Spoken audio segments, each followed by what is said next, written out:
it's Norma. Randy will be along in a little bit. We have just about finished collating all our videos from our trip to Iceland in June. The videos you're going to see today are our driving videos that take us up around the north end of Iceland.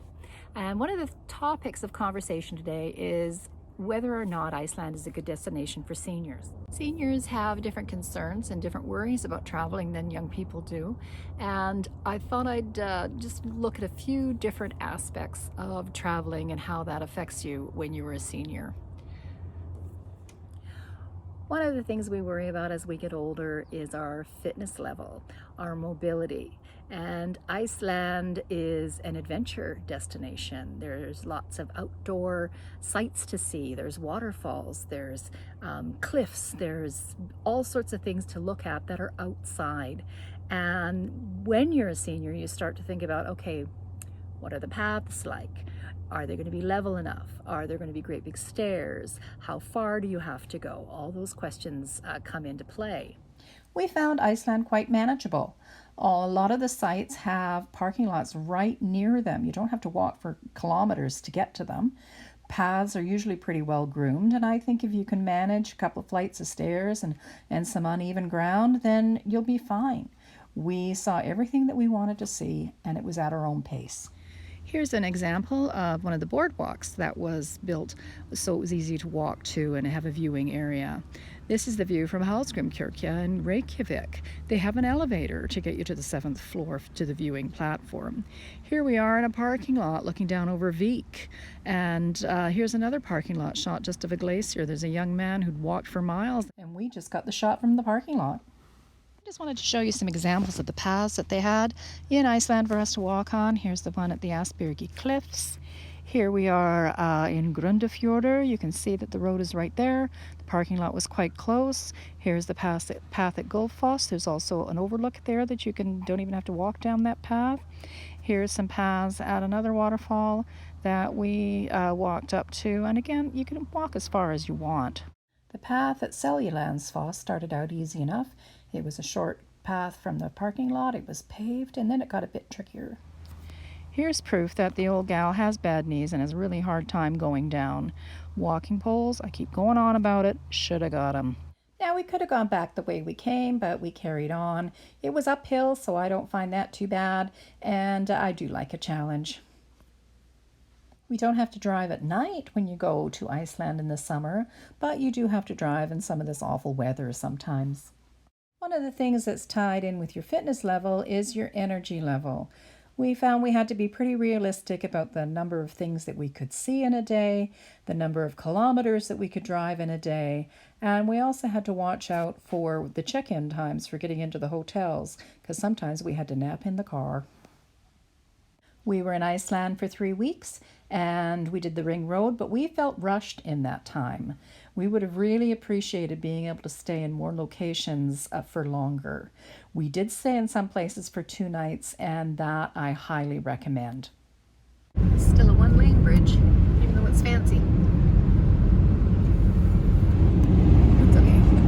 You need to be able to see. Occasional windshield wiper. Stands atmosphere.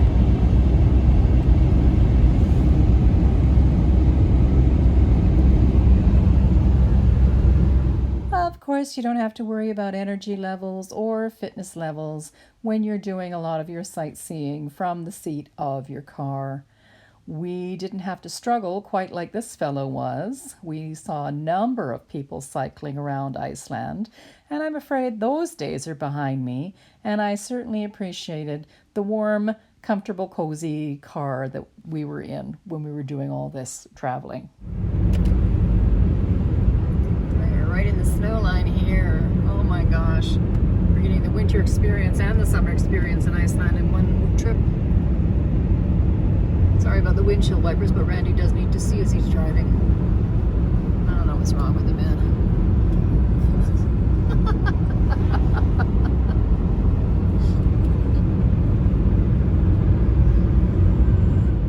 Something that really challenges seniors when they're traveling is all the technology and all the computer work that you have to do.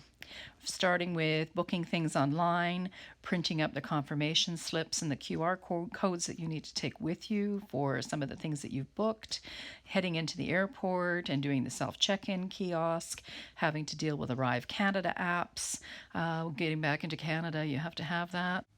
There was one gal at the airport that took pity on me at the desk and sorted some of that stuff out for me, which was a real handy thing. But my advice is just to take it easy, keep calm, and just take it step by step.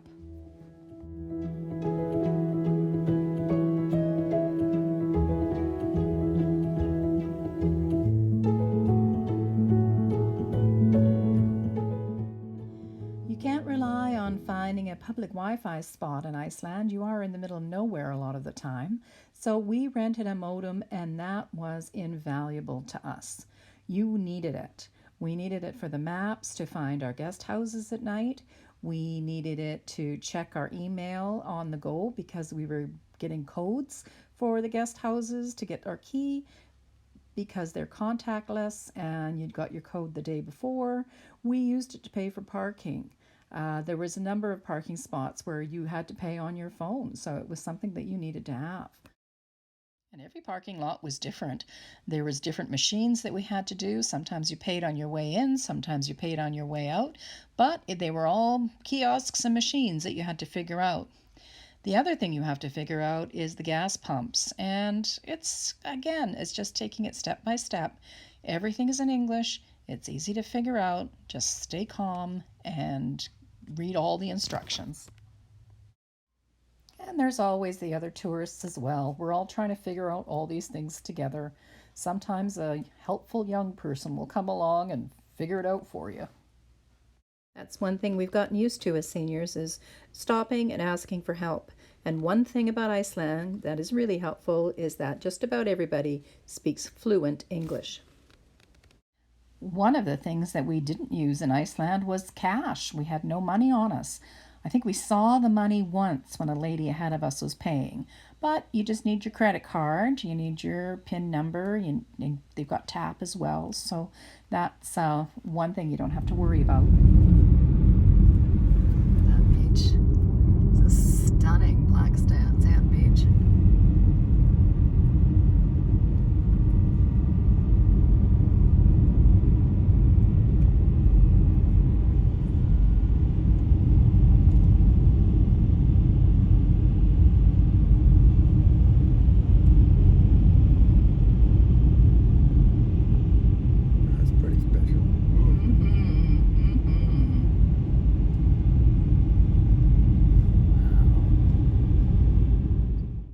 One of the things you care about as you get older is your comfort.